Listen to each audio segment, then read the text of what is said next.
কেন্দ্র সরকারের নয়া পরিবহন আইনের বিরুদ্ধে পথে ট্রাক চালকরা এই মুহূর্তে আমরা চণ্ডীতলা থানার আল্ট্রাটেকের সামনে রয়েছি। এখানে একেবারে ধুমধুমার পরিস্থিতি আপনারা দেখতে পাচ্ছেন। জাতীয় সড়কের ওপরে ট্রাক চালকরা টায়ার জ্বালিয়ে প্রতিবাদ করছে, অবরোধ করে রেখেছে দীর্ঘক্ষণ ধরে, যার ফলে আমরা দেখতে পাচ্ছি সাধারণ মানুষ এবং পাশাপাশি যে অ্যাম্বুলেন্স সেগুলোকে কিন্তু ছেড়ে দেওয়া হচ্ছে। দীর্ঘ লম্বা লাইন রয়েছে, যেমনটা ট্রাক চালকদের দাবি যে কেন্দ্র সরকার যে নয়া আইন করেছে সেখানে যেমনটা তারা বলছে, যদি কোনো ট্রাক চালক কোনো ব্যক্তিকে ধাক্কা দেয় বা কোনো কারণে তার মৃত্যু হয় তাহলে কিন্তু তার 10 বছরের জেল হতে পারে এবং 5 লাখ টাকার ওপরে কিন্তু ক্ষতিপূরণ দিতে হতে পারে। সেই প্রতিবাদী এই মুহূর্তে ট্রাক চালকরা, আমি দেখাতে বলবো ক্যামেরা পার্সনকে, একেবারে জাতীয় সড়ক অবরোধ করে দুটি লেন, একটি যে বর্ধমানগামী রাস্তা সেই রাস্তা এই মুহূর্তে অবরুদ্ধ হয়ে রয়েছে এবং কলকাতাগামী যে রাস্তা সেটাও এই মুহূর্তে অবরুদ্ধ হয়ে রয়েছে। এই মুহূর্তে ঘটনাস্থলে চণ্ডীতলা থানার বিশাল পুলিশ বাহিনী এসছে, তারা বোঝানোর চেষ্টা করছে, তারপরেও কিন্তু এই মুহূর্তে অবরোধ তারা চালিয়ে যাচ্ছে। যেমনটা এই অবরোধকারীরা বলছে, কেন্দ্র সরকার যে নিয়ম নিয়ে এসছে পরিবহন দপ্তরের পক্ষ থেকে, সেই নিয়ম তারা মানবেন না। অবশ্যই যে আইন সেটাকে প্রত্যাহার করতে হবে। আমি দেখাবো ছবিটা। গোটা জাতীয় সড়ক জুড়ে এই মুহূর্তে ট্রাক চালকরা তারা বিক্ষোভ দেখাচ্ছে, রাস্তায় টায়ার জ্বালানো হয়েছে এবং গাড়ি দেখছেন একেবারে আড়াআড়িভাবে গাড়ি রাখা হয়েছে। সেই গাড়ি রেখে কিন্তু এই মুহূর্তে একদিকে যেমন কলকাতাগামী যে রাস্তা সেটা যেমন বন্ধ রয়েছে, পাশাপাশি কিন্তু যে ডানকুনির দিক থেকে যে বর্ধমান যাওয়ার রাস্তা সেটাও কিন্তু এই মুহূর্তে বন্ধ রয়েছে। গোটা পরিস্থিতি কিন্তু নিয়ন্ত্রণে আনার চেষ্টা করছে চণ্ডীতলা থানার পুলিশ।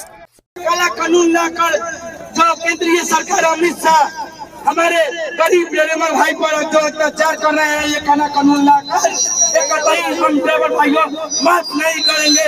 आने वाला समय में बताएंगे कि ड्राइवर भाई में क्या एकता है।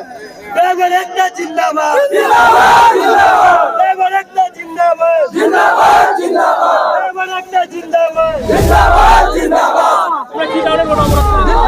দেখুন, আমরা এখানে যে রোড অবরোধ করেছি কারণ হচ্ছে যে অমিত শাহ আমাদের কেন্দ্র সরকারে যে আইনটা পাস করেছে, সেই আইনটা কি করেছে, কোনো ড্রাইভার যদি অ্যাক্সিডেন্ট করে তো 10 বছর জেল, আর 10 বছর জেল আর 7 লাখ টাকা জরিমানা।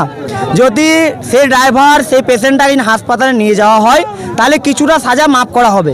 কিন্তু এখানে প্রশ্ন একটাই, যদি সেই ড্রাইভার সে হাসপাতাল নিয়ে যাবে তো পাবলিকই তো ওকে জীবন থেকে মেরে দেবে।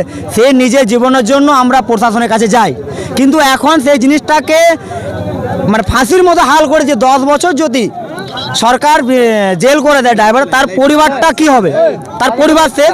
এর জন্য আমরা প্রত্যেক জায়গার ড্রাইভার ডানকুনির মধ্যে আমরা রাস্তায় জাম করে বসে আছি।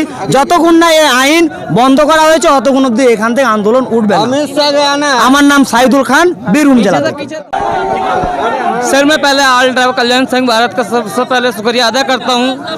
और सर, ये जो हमारे गृह मंत्री अमित शाह जी हैं, जो इन्होंने 7 लाख का नियम जो उनके आया और जो 10 साल की सज़ा है, सर इसमें मैं ये कहना चाहूँगा 10 साल की सज़ा, अगर ड्राइवर एक तो सब जेल चले जाएंगे तो सर गाड़ी कौन चलाएगा, सबसे पहली चीज़।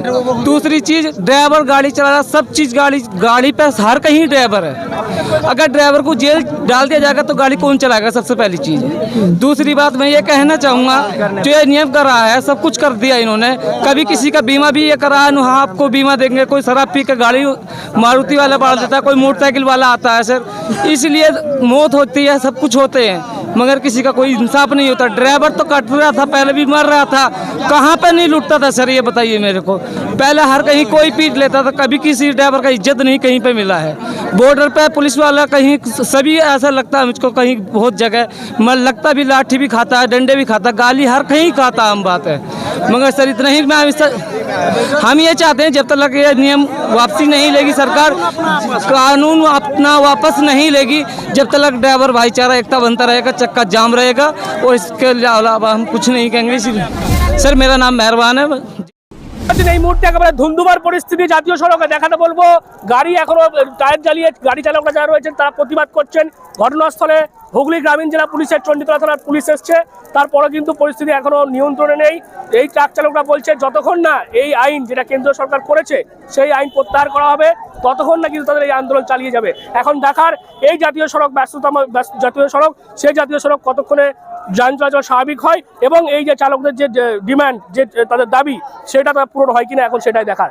কি বলবেন আপনারা এই বিষয় নিয়ে অবশ্যই কমেন্ট বক্সে। এরকম আরো খবর পেতে নজর রাখবেন ডিএনএন বাংলায়। বাংলার খবর বিশ্বের দরবারে।